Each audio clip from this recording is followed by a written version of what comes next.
नेताजी सुभाष चंद्र बोस की पहेली और उनके लापता होने का रहस्य। महान स्वतंत्रता संग्राम सेनानी सुभाष चंद्र बोस बड़े रहस्यमय व्यक्ति थे। उनमें अपने जीवन काल में एक संप्रभु भारत को देखने का उत्साह और जुनून था। वह स्वतंत्रता आंदोलन के महान नेताओं में शुमार थे और नेताजी कहलाए, मगर उनकी मृत्यु भी उतनी ही उलझन का विषय रही। कहा जाता है कि 18 अगस्त 1945 को नेताजी 3rd डिग्री बर्न के शिकार हो गए थे, जब उनका विमान ताइवान के ताइपे में उड़ान भरते समय दुर्घटनाग्रस्त हो गया था, जो उस समय जापान के कब्जे में था।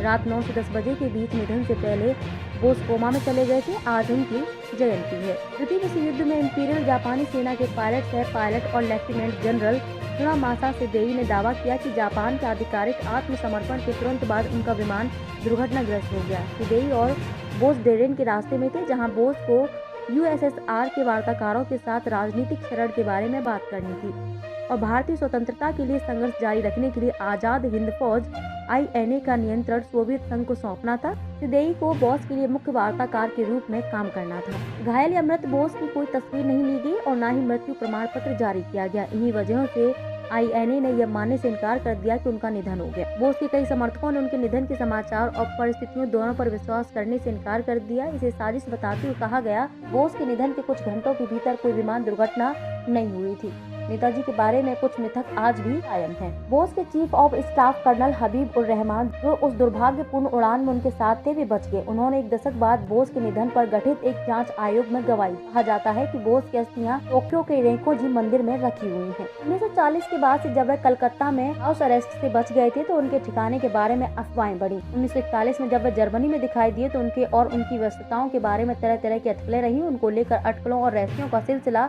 विमान हादसे के बाद भी जारी रहा। विमान हादसे के बाद भी लंबे समय तक उनके जिंदा रहने की अफवाहें रहकर उड़ती रही। 1950 के दशक में कहानियां सामने आने लगी कि बोस तपस्वी बन गए थे। इतिहासकार लियोनार्ड ए गॉर्डन ने 1960 के दशक में इसे मिथक बताया था। हालांकि बोस के कुछ सहयोगियों ने सुभाषवादी जनता का गठन किया। इस कथा को बढ़ावा देने वाला एक संगठन था कि बोस उत्तर बंगाल के शॉलमारी स्थित एक अभयारण्य में चले गए थे। कुछ रिपोर्ट स्पष्ट रूप से नेताजी की मृत्यु को स्थापित करती है। कहा गया कि मित्सुबिशी के 21 बमर्शक विमान जिस पर ये सवार थे, ताइपे में उड़ान भरने के तुरंत बाद दुर्घटनाग्रस्त हो गया था। भारत सरकार ने अब तक नेताजी की मृत्यु, लापता होने की 3 जांच करवाई हैं। केवल पहले 2 ने निष्कर्ष निकाला कि 18 अगस्त 1945 को उनका विमान दुर्घटनाग्रस्त होने के बाद ताइहोकू के एक सैन्य अस्पताल में उनकी मृत्यु हो गई और यह भी टोक्यो में रेंकोजी मंदिर में नश्वर अवशेष उनके हैं। वे इस प्रकार है।